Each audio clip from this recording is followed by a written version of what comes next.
Many of my lectures, workshops, videos, and articles revolve around lighting people. And yet, so much of my career in advertising was spent lighting things like food, liquor, and spirits and jewelry, automobiles, and surprisingly enough, billiard balls. In fact, I initially did many exercises lighting billiard balls to apply the theory of lighting that I was learning from my mentor, Dean Collins, back in the mid-1980s. These little balls can be tough things to light, especially for a novice, but I persisted and learned a lot in a very short time. This black billiard ball image entitled On Edge was one of 24 images I designed and shot back in the early 1990s for an advertising promotion directed at art directors and graphic designers, which was to be distributed all over North America. Its purpose was to sell advertising space in two related Vancouver newspapers, the Vancouver Sun and the Vancouver Province. These two newspapers were owned by the same media company, Pacific Press. The Sun was targeted for the white-collar reader and the Province for the blue-collar reader.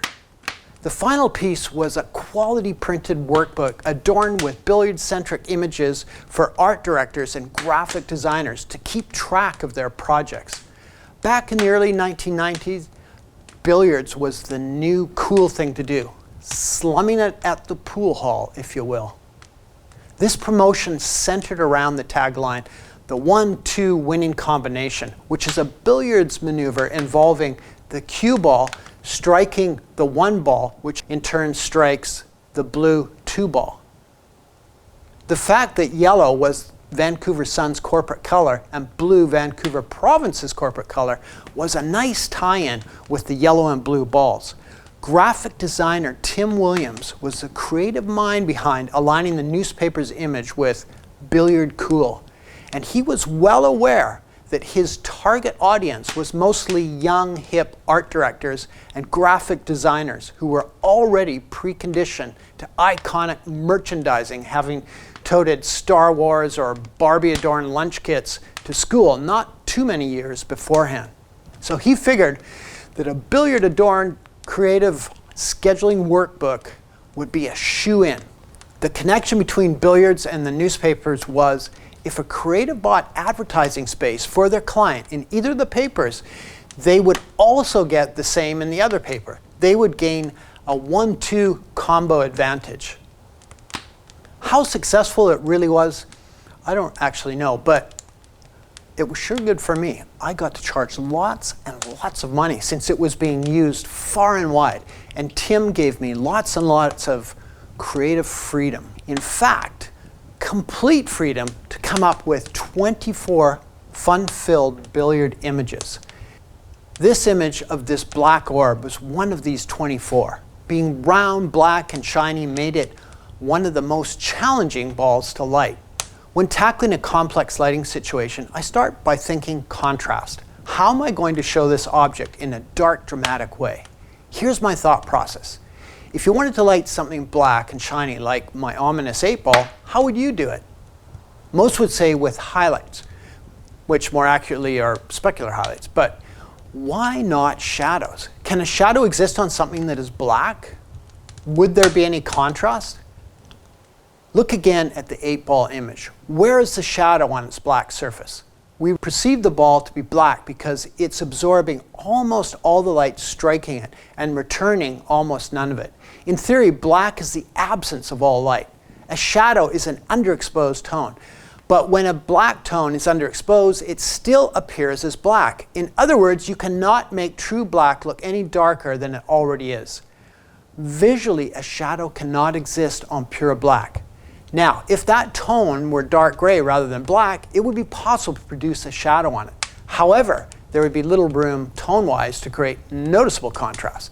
So it makes sense that specular highlights are better suited for creating shape and form on dark to mid-tone subjects, and that shadow is better suited for mid to light tone subjects. Lighting really comes down to contrast. If something is black, making part of it darker to show its form just won't make any visible difference. No contrast, no shape, no glory.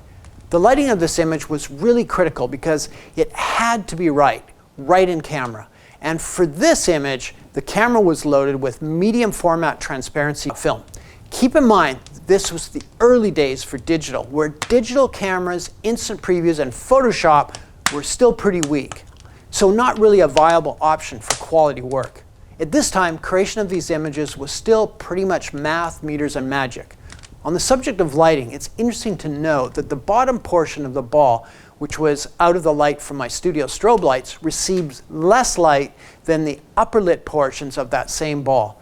The lower areas of the ball, when metered with a 1-degree reflective spot meter, read 6 to 8 stops below the camera setting, making them photograph as pure black. And yet, the lit black areas next to the specular highlights look just as black.